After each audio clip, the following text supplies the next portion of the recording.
welcome to this video that is going to be another TBR reading challenge. If you've been keeping up, I've really been into kind of gamifying my reading lately. I did an A to Z challenge, I did the spinner wheel, and now we're doing something in a similar vein. If you watched my spinner video, I was having a lot of technical difficulties with the actual wheel, so this time I decided to just make a little TBR jar. So I've printed out all the titles that I have on my TBR, whether that be one volume or like a full series, it's all in here. And my rules are that I need to read all the volumes I own of the title I pick. So for some of these, it is just one volume. For some of these, it's like 10 plus volumes. So that'll kind of determine the trajectory of this video, whether I pick some longer ones or some shorter ones. We'll just see how it goes. But for the first pick, I'll try to mix them up real good in here. I'm not looking at all.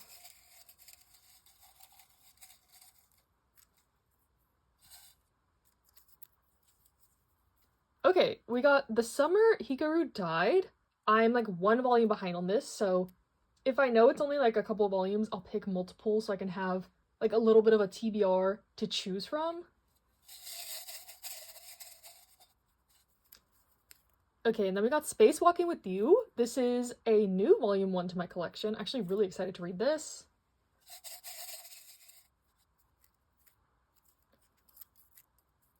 And Hunter x Hunter. Okay. Hunter x Hunter.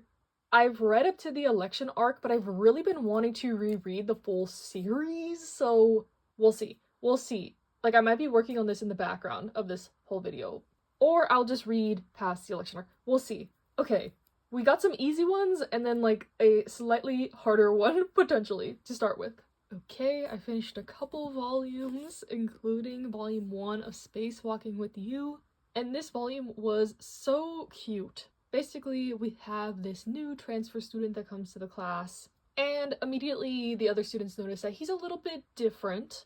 He's kind of loud, very straight to the point. He has this notebook where he writes down all the tasks he needs to do. He gets overwhelmed by loud noises and yelling and lots of talking going on, but our main character sort of takes an interest into him, actually getting to know him, and through this, he realizes that they're not so different. He's kind of a delinquent, and he's never been able to hold down a part-time job because it takes him a while to get the hang of things. He can't remember basic tasks at work, he gets yelled at, he gets fired, and the cycle continues. But when he sees the new transfer student with like this notebook and writing things down, he decides to try it out for himself and finds that it's so much easier this way. So they become closer and they end up joining the astronomy club together because that's what our transfer student is really interested in. And yeah, so far it's just a really nice like friendship story, exploring themes of neurodivergence for sure.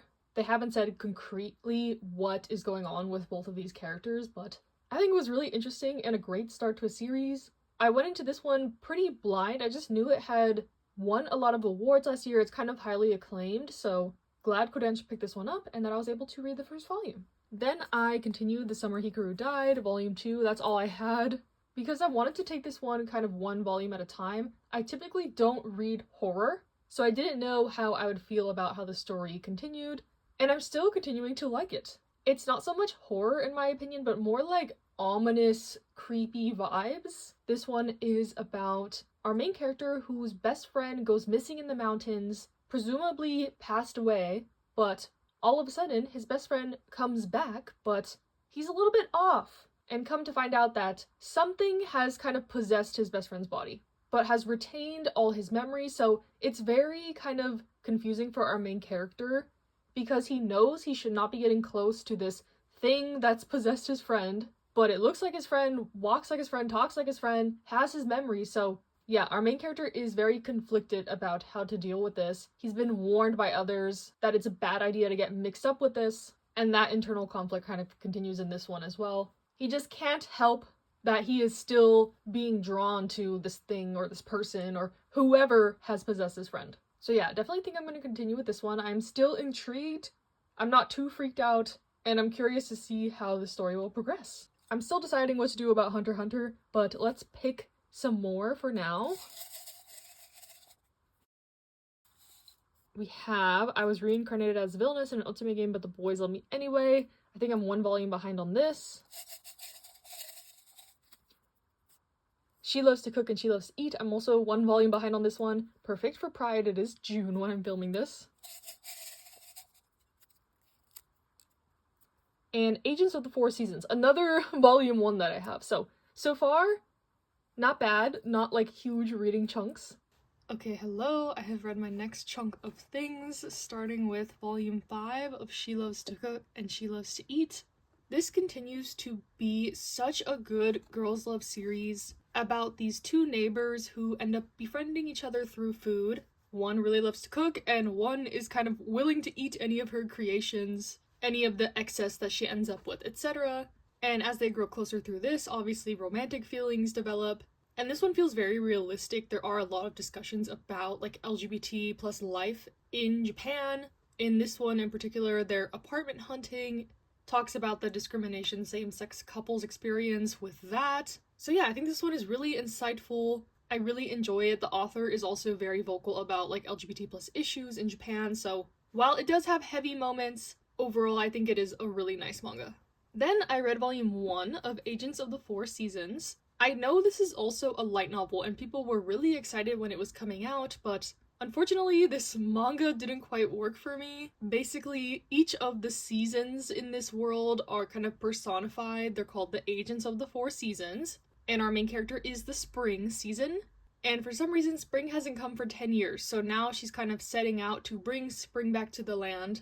And that's kind of it. Like, I think it was a really good concept. It's very pretty, but I can't really see where this is going. There's some things implied, like she was kidnapped and there's conflicts between some other people who don't like some of the seasons, particularly winter. But I didn't really feel attached to any of the characters in this. I thought aesthetically it was pretty. I liked the concept, but the execution wasn't really there for me in the manga format. Maybe the light novel is better, let me know. But I think this would also be a really beautiful anime if they decided to adapt it. Then I read volume 5 of I Was Reincarnated as the Villainess in an Ultimate Game, but the Boys Love Me Anyway. And this series is interesting. It kind of started out as your typical human gets reincarnated as the villainess into this, like the title says it all. This girl in particular doesn't want to be a villainess. She's trying to make it so she doesn't meet her untimely doom, and she's kind of rewriting the narrative and being this super nice, helpful person. So in turn, that gets the love interests to kind of look at her instead of the heroine that they're supposed to be, which is all fine and dandy, but the further you get into this series, it turns kind of dark. The love interests are very unhinged. They're like obsessed with our villainess character, will do anything to protect her. And at first I thought that was kind of amusing, but at this point it's going a little bit off the rails. It's getting a little convoluted. There's a lot of characters. It's getting messy, and not in like a good way messy, in my opinion. So I know my library gets these volumes digitally. That's how I read some of the series, like a mix of physical and digital. So I think I'll just continue that way whenever I'm in the mood for something like this, but not pursue the physical route, I guess. These also come out very slowly, so that doesn't help with the chaos. But yeah, I'm usually not very picky with my isekai villainess series, so it's interesting that there's one now that I'm kind of like, this is a little too much for me, I guess. So with those done, let's pick some more. Vinland Saga. Okay. Okay, that's a longer one. I think I'm a couple omnibuses behind. I stopped at the Farmland arc ending, so okay. But that's the point of this, right? You know, I need to read more than just like the 1 volumes that are on my TBR. So we got Vinland Saga. I Want a Gal Gamer to Praise Me. This one's a volume 1. And Triple S Class Revival Hunter. This one is just a second volume. This is becoming like the spinner wheel where I'm addicted to kind of pulling things out of this jar. So let me get one more for now. And I got Licorice Recoil. This one's also a volume 1. Okay, so we got a couple volume 1s, a volume 2, and a significant chunk of a series. Okay, I have read volume 2 of Triple S Class Revival Hunter, and I really continue to enjoy this series. This one kind of came out of nowhere. I read this first volume in my A to Z challenge, and the plot is kind of hard to explain, but basically, in this timeline of Earth, this huge tower has appeared, and people flock to this tower to become hunters to try to beat all the levels and climb to the top floor. And our main character kind of gains this special skill that potentially has the power to make him like the top hunter in the world. It depends on how he uses it, so he has to kind of get creative. The skill involves him having to die a lot and be like revived. That's why it's called Revival Hunter. So there's a lot of action, some violence, but it's also really comedic, especially with the addition of this character on the cover here. And I definitely plan to continue. I think like 3 or 4 volumes are out. So yeah, super glad that the TBR Cup picked this one for me. I'll pick one more for now. It's like one in and one out. Like once I read something, I want to pick another one. And we got Why Ray Riana Ended Up at the Duke's Mansion. Okay, I think I have like 3 volumes of this to catch up on, so not mad at that one. Okay, hello. It has been a couple days and I caught up with my volumes of Vinland Saga. So I did not realize how far behind I was on Vinland Saga. I read Omnibus 8 to 13, so it was about 10 volumes worth of content, and it was so easy to just jump right back into the story. I ended off at an arc. That's an easy way to read this story, kind of like in chunks, but Vinland Saga is about our main character, Thorfinn, who wants to get revenge for his father's murder. This is a historical story set in Greenland, Iceland, Norway, Denmark, that sort of area. Viking culture. So in the beginning, the story is very action-based, very gruesome, heavy, war, politics, all of that. And you see our main character kind of be consumed with grief and rage. But as you go further into the story, things happen to him where he's trying to kind of reform his life, turn to the path of peace, but it's not so easy when demons from your past keep popping up. He's tormented by the things he's done. And his ultimate goal is to settle in this place called Vinland, that is rumored as this land of plenty and bounty and warm weather and prosperity. And obviously I'm quite far into the series, and I think the events of these arcs that I read in this chunk were very good. The art in this is amazing, the character development, the action, but also sort of like the story of humanity in this. It's all around like a great story, and we're definitely wrapping up towards the end, I feel like. The story is based on kind of like true events, so if we follow history, I think I know how it's going to end, which I think will be a little bit bittersweet. But yeah, really glad that I caught up with my volumes. I think there's like one more omnibus out currently, and then that's caught up with Japan. So I'll get that one, catch up, and then see how many more chapters/volumes there are going to be until the end. But yes, I highly, highly, highly recommend Vinland Saga if you want an action-adventure story, but also, like I mentioned, kind of just following a character kind of grow and change and see where their life takes them. The major themes are like, you know, not perpetuating the cycle of violence, the true meaning of life. Like, there's big questions asked in this one, but I think it does a good execution of it. And even this far into the story, we're still getting kind of new perspectives, particularly involving like the real world events of this. I don't want to spoil too much, but I did not realize that Vinland refers to North America. So yeah, like I said, if you know anything about like the early settlement of the Americas and stuff like that, you catch my drift. So yes. Like, it's kind of wild to me that I had this just sitting on my TBR, like, such a great story, but that's what comes with having such, like, a large collection, I guess. Like, I was posting about this on my story on Instagram, and I was like, this challenge is taking me to the depths of my TBR, like, literally and figuratively. Like, these are on my bottom shelves, in the back, underneath, because they're kind of, like, big, bulky volumes. I've had these for a while, like, many factors, but I'm glad that this challenge kind of took me back to it, because, yes, definitely one of my favorites that I don't obviously talk about a lot because I have been away from it for a while. So let's pick another from the jar. I wonder if this is going to be my largest reading chunk of the video. 10 volumes, I guess, is the record so far. Okay, one fell out, so we'll do this one. The guy she was interested in wasn't a guy at all. Okay, I'm 1 volume behind on this. And Wake Up Sleeping Beauty. Okay, this is like a full series. I think it's 6 volumes, and I've only read volume 1 a long time ago, so I'll probably reread that volume 1. But okay, a longer one and 1 volume. Hello, welcome to this clip. It is Tuesday afternoon, and I just spent 2 hours commuting home on the bus because there was a fire on the freeway. It's super hot, it's super windy. It was a big old pedo, but that allowed me to do a lot of reading. I do a lot of my reading on the bus. I think I posted a short recently about like how much I read in a week and like where and when I read. But anyways, I did read some volume 1s on my bus ride, including volume 1 of I Want a Gal Gamer to Praise Me. This is one that I was sent by Yen Press. And honestly, it was okay. This is very, like, My Dress Up Darling-esque. It's about this guy who really wants to get better at this video game he's been into, so he hires a, like, private tutor. And it turns out that this private tutor is this gal girl. And at first he's kind of in shock that this is one of the, like, top pro gamers of this game. But during the kind of tutoring session, I guess, she really does prove that she is, like, a master of the game. And turns out they also go to the same school, but our main character is kind of a shut-in. He hasn't gone to school in a long time, and she convinces him to kind of break out of his shell. And they continue to play games together, not in like a transactional way. So I thought it was actually pretty cute, aside from the heavy fan service. Lots of panty shots, lots of cleavage shots of this high school girl, so not entirely my thing. And then now there's like this childhood friend character who's also a gal who likes video games, so I'm assuming it's gonna be kind of a harem-y, ecchi type beat, but like the core story is cute, like the whole gaming thing, getting him to come to school.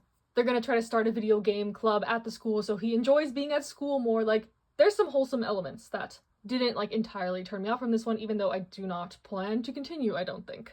I also read volume 1 of Licorice Recoil, I don't know how to pronounce it, but all I knew about this one going into it is that it was based off an anime, like the anime is the source material, and my cousin, who got me into anime and manga, like, loves this series, so I did end up enjoying this first volume, but ultimately I think I'm gonna just watch the anime.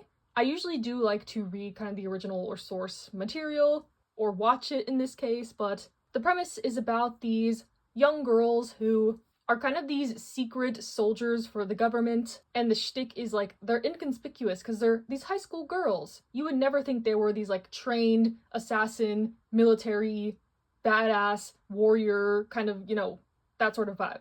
And this character with the dark hair kind of got kicked out of her squad for being too hasty with some of her decisions, and gets sent to a more chill division where they like help the citizens and stuff like that. So it's to try to teach her some like life lessons and stuff like that. So I think the concept is really good. I'm intrigued by the world and like the action and the crimes they're investigating and stuff like that. I don't think this one was bad at all. Maybe if you like strictly only read manga, you could try this one, but I liked it enough to, you know, switch over to the source material, I guess.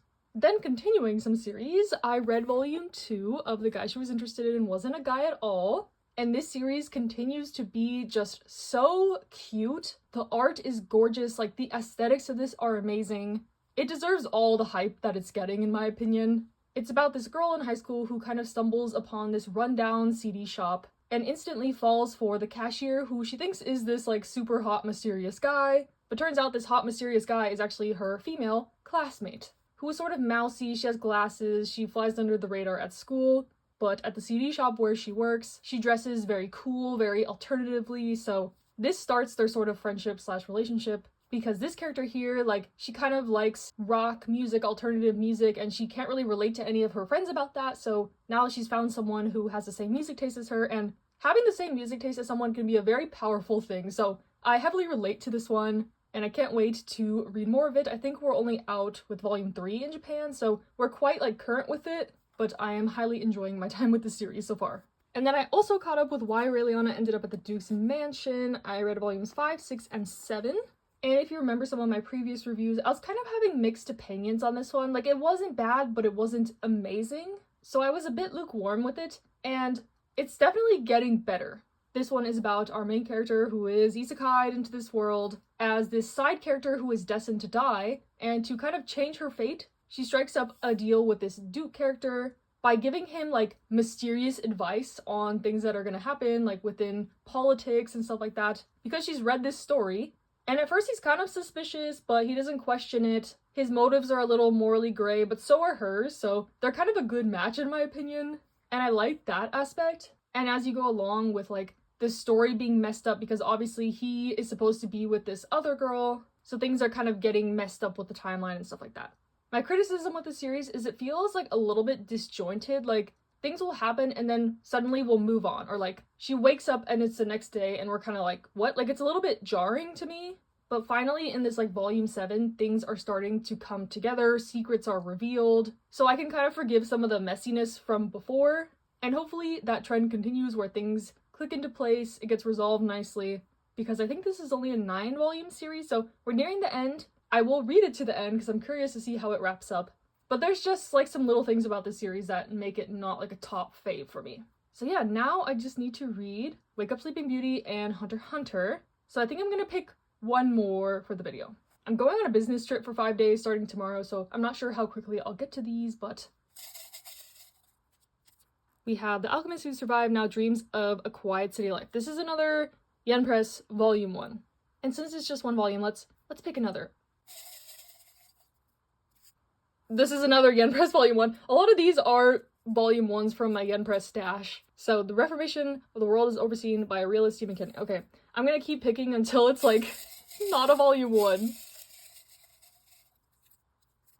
Okay, perfect. Men of the Harem. This one's a Volume 2. Okay, so my one pick turned into 3, but 3 more volumes, and we'll see how many more clips that last me, I guess. Okay, hello. I have read Volume 2 of Men of the Harem, and I enjoyed it so much that I continue to read the series on Webtoon. So as of now, I'm on chapter 63 out of 300. There's a lot of chapters. I didn't realize this series was so long. But this volume had up to chapter 28, so I feel like I read maybe like 2 more volumes of this. I'll call it volumes like 2 to 4. But yeah, Men of the Harem is about our main character who becomes the emperor through circumstances, and her first love kind of had to be shipped away and married to someone else. So she's heartbroken, but turns this energy into kind of wanting to make him jealous / get revenge. So she figures she can have her own harem like any male emperor would have. So she recruits all these handsome men from throughout the kingdom and even other kingdoms to have her own harem. And the series overall is just like mess and fun. This is by the same author as The Remarried Empress, which I love. And this is not as addicting as The Remarried Empress, but it is still addicting, obviously shown by the fact that I read a lot more of it already. But yeah, you just get a lot of drama between the guys in the harem. There's political happenings. The way she became the emperor was through, you know, some betrayals in her family and stuff like that, so we're still resolving some of that stuff. It's all very interesting. So all those aspects combined are keeping me invested in the story. I'll probably catch up to it eventually. It looks like it's done with the season, like season 3, so there'll probably be a bit of a break before more chapters come out, but yeah, if you like the fun, if you like the mess, if you like the drama, I would recommend this one. So yeah, I'm not gonna pick any more ones from the cups, unfortunately, even though I do love it. So let's see how long it takes me to get to the other series I picked. I didn't expect to fall down this rabbit hole, so yeah, it might take me a little bit longer, but we'll see. Okay, hello, I have read the next chunk of volumes, and that was volumes 1 to 6 of Wake Up Sleeping Beauty. So that is the complete series. Volume 1 was a reread, and then I read volumes 2 to 6 for the first time, since it's been a while since I read that first volume. And I'm super glad I finally read this series all the way through. This is by the same author as A Condition Called Love, which is one of my favorites ongoing right now. So it was great to see their art in another story, very beautiful, and also see their take on more of a supernatural story. So this one is about our main character here, who starts to work as a housekeeper for this rich family, and they have this daughter who they say is sick, and she is kind of secluded in the guest house away from everyone. But one day she sort of approaches him, this new housekeeper, and they start this relationship. And it turns out that her illness is not really an illness. Her parents have chalked it up to her having multiple personalities, but what's actually happening is ghosts can possess her and sort of use her body. So throughout the series, you meet some recurring kind of ghost characters who do possess her body, and they're sort of there for her to help her get through daily tasks, help raise her, give her life lessons, stuff like that, because her parents have kind of just abandoned her. And when her mother hears that her daughter is making progress with this guy, kind of being her friend, she offers to pay our housekeeper boy to kind of keep her daughter company. So there's also that aspect about like the transactional nature of the relationship. Our housekeeper main character, he really needs the money, so he accepts, but yeah, that just throws a whole other wrench into their dynamic, their friendship, their developing romance. It's all very heartwarming, touching, sad at points. I did tear up multiple times during this. So overall, I think this was a really good coming-of-age, slight romance, supernatural story. So if you like a supernatural romance, I would definitely recommend this. I thought it was super cute. Definitely got me in the feels. It's a short one, only 6 volumes, so yeah, glad I finally got to finish this series that's been on my TBR for a while. Okay, hello. I'm glad to announce we have successfully completed the challenge, starting with some of the volume 1s. These were both sent to me by Yen Press, and I kind of had the same feelings about both of them. So this Reformation of the World, as overseen by the realist Demon King. This one is an isekai about our character who is reincarnated into this Demon King in a world where there's a bunch of Demon Kings and they basically have to fight each other to be the best Demon King. And it was kind of just painfully generic, nothing special in my opinion. And The Alchemist Who Survived Now Dreams of a Quiet City Life. This one I liked a little bit better. It's about a main character who is an alchemist in a world where alchemists are like really rare. They're said to be kind of extinct. So she knows that like the government, the royalty would really want to use her alchemy skills, but she just wants to live a quiet city life. So she kind of sets up this apothecary shop, does some dealings with the royalty undercover, but she doesn't really want to be exposed and wants to just continue living peacefully. So this volume 1 definitely tried to set up a lot of like intriguing quote-unquote things, a lot of lore about the world and the royalty and the politics, but I just couldn't get myself to care. Like, sorry if that sounds bad, but it was kind of just a whole lot, but like a whole lot of nothing kind of. So yeah, I don't know. This one's based on a light novel. This one might be too, so maybe the manga adaptations are just not hooking me as much as the original source would. So yeah, kind of 2 duds, unfortunately, but at least this got me to try them out and read them and give my thoughts. But to wrap it all up, I read volumes 33 to 37 of Hunter x Hunter. So I didn't end up doing a full read through like I wanted to, but honestly reading these chunks of volumes kind of has motivated me to go back and do that. Like, I have watched Hunter x Hunter, read Hunter x Hunter so many times, so it's not like it was hard for me to jump back into the series at all. But yeah, I've never read past where like the 2011 anime leaves off. Because I knew that this arc was still ongoing, it's very slow to release. So I kind of wanted to wait until the series was officially over to dive into this, but they were on my TBR, so they ended up in the jar, and that's okay. But obviously this might make no sense if you don't know anything about Hunter x Hunter since this is so far into the series, but for those of you who do, I think this Dark Continent arc is interesting. I love seeing some of the older characters come back in these volumes, especially Kurapika, he's my favorite, so that's definitely a bonus. I think each individual plot line is interesting. There's like 5 things going on, but I fear it's a little bit too ambitious, especially given like the slow release of this, the hiatuses, etc.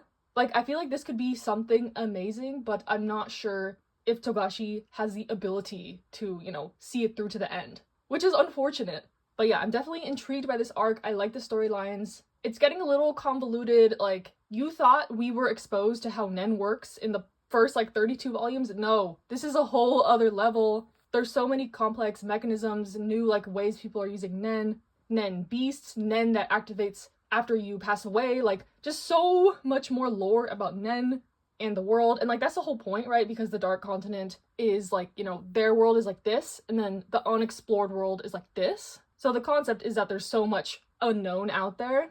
But like I said, it's super ambitious. I have hope that it'll all turn out well, but I'm just along for the ride. I'm enjoying it for what it is. There's like 100 new characters just in these volumes, so it is a little bit overwhelming, but glad to see some of my faves. This all feels kind of just like bonus content to me because, you know, the first 32 volumes are such a concrete, like, wrapped up story in my opinion. So yeah, that's what I'm treating this as, kind of like bonus extra material. If it keeps going on for a long time or wraps up satisfyingly, I will be happy, but I won't be like devastated and think that this ruined the whole series if it doesn't pan out super well. So yeah, that is it for this video. I feel like I read a lot. This trusty little cup was my sidekick through it all. I feel like I will be incorporating this more into my reading. Maybe not on camera, but just like if I really can't decide what to read, just pull one out. Maybe I'll do like 1 or 2 picks from the jar a month, something like that. Let me know what you think, or if you want just like a straight up part 2 to this. But from this challenge and my spinner wheel challenge, I feel like I've gotten a good chunk of stuff off my TBR. I was facing a lot of decision fatigue, like I just couldn't pick for myself what to read, and this definitely helped. And I feel like at this moment I'm at a point where like I want to pick what I want to read myself, so I feel like it'll be ebbs and flows. Like, I'll be reading whatever I want. I checked out some stuff from the library, but there are definitely those moments where I'm just like, I want to read so bad, but like I can't pick. So that's when this will come in handy. So yeah, hope you enjoyed. Stay safe, stay happy, stay healthy, and I'll see you in the next one. you.